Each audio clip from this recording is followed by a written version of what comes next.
I've just finished my first year studying economics at the University of Cambridge. In this video, I'd like to give some interview tips for those of you thinking of applying to Oxford or Cambridge. But before I get into this video, I just want to note that this is mainly coming from my personal experience as a Cambridge economics interview. Now, all interviews have a similar process, but there are slight differences. So please bear in mind that not everything I say will necessarily relate to your specific interview. Anyway, getting back into the video. So the first key point is to think aloud. A key point of interviews is for interviewers to see how you think. They want to see how you respond to different sources, questions, ideas, etc. Importantly, they want to see the thought process you go through from seeing a question or a prompt to getting the answer. Thinking aloud doesn't just mean randomly blurting out random thoughts that slightly relate to the question at hand. Instead, it means taking a moment and then clearly explaining the thought or idea with the meaning or reasoning behind it.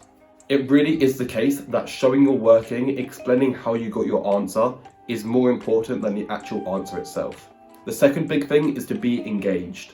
Being engaged should kind of go without saying, but it's something that's really important. Now, these universities aren't just looking for people that are really smart. In addition, they want people that really want to be there and are really interested in their subject. Show to your interviewers that you're interested and intrigued by the subject you're applying to study. I guess this relates to the really important thing of making sure you really like the subject you're applying to. And hopefully you do really like your subject, which is great, and show that to the interviewers. Now, the third thing is be ready to change how you think. Chances are in your interview, you won't be able to answer every question or prompt first try, or every part to every question first try. And that's okay. Usually these questions are difficult. And even if you do get an answer, it may not be the optimal method to getting that answer. What interviewers like to do is drop hints about a different way to go about a question, or drop hints about a different thought process to go down. So be ready to listen to these hints and be able to adapt the way you're thinking about a question as a result.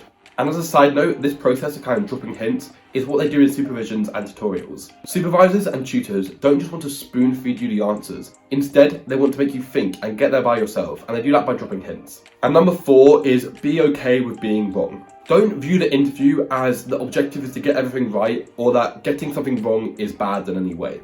Chances are you'll get some things wrong, or at least not fully correct. But being wrong is okay and expected, but being able to put that behind you and move forward is what's really important. Chances are your interviewers want to get you to the point where you're struggling. They want to push you far enough to make you really think about the topic or questions you're talking about. And that's because they want to see what you're like when you don't fully understand something, how you can adapt and move past it. And then the 5th thing I recommend is do a mock interview. These are really useful as they'll try and get you in the environment of what a real interview will be like. Although when going about these, be really clear with your mock interviewer what you want from the interview. So for example, my sixth form organised a mock interview for me with an economics teacher. However, they didn't really know what an Oxbridge economics interview was kind of about. So when I went there, it was really formal, it wasn't that chatty, it wasn't really a welcoming environment, and my interviewer kind of saw it as either I got the question right or I got it wrong. What's more, they weren't even asking the right questions. And a real interview is much more discussive, you can ask for help, etc.